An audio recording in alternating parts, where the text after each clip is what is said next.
Nous avons un gouvernement qui, depuis 2007 et même avant d'ailleurs, légifère au gré des faits divers et de l'actualité. Il pense que pour régler un problème, il suffit de faire une loi. Il pense que pour régler ou débattre d'une situation, il faut faire un décret. Et qu'à chaque fois qu'il y a un problème, il suffit de dire nous allons faire voter une loi. Or, on ne règle pas aujourd'hui les problèmes du dialogue social dans notre pays, et plus particulièrement chez les transporteurs aériens,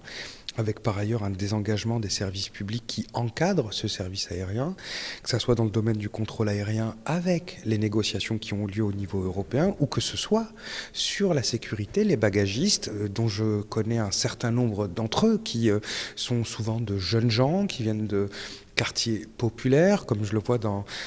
ma ville, à Montreuil, et qui travaillent pour quelquefois moins quasiment que le SMIC horaire. Ça paraît impossible, et pourtant c'est vrai, quand on ne compte pas les heures supplémentaires pour certains d'entre eux, avec des horaires hachés, avec des agendas qui sont totalement morcelés, l'incapacité de pouvoir prévoir les 4, 5, 6 jours qui viennent en termes d'agenda, parce qu'il y a une pression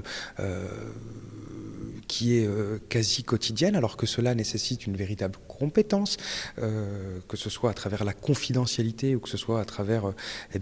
l'ensemble des règles et des protocoles qui régissent le contrôle des bagages. Et nous avons un gouvernement qui répond à tout ça par « nous allons faire une loi » pour empêcher les grèves, puisqu'en tout cas ça revient à ça, c'est de dire aux gens il faut que vous déclariez avant, sachant qu'ils ont des contrats précaires de manière à ce qu'ils puissent être remplacés très vite par des intérimaires. En fait, on légalise quelque part les casseurs de grève, hein, d'une certaine manière. Ça n'est pas la solution. Et d'ailleurs, on le verra, et cela le prouvera, dans les semaines et les jours qui viennent, si le dialogue social ne s'améliore pas, on ne réglera pas à coup de loi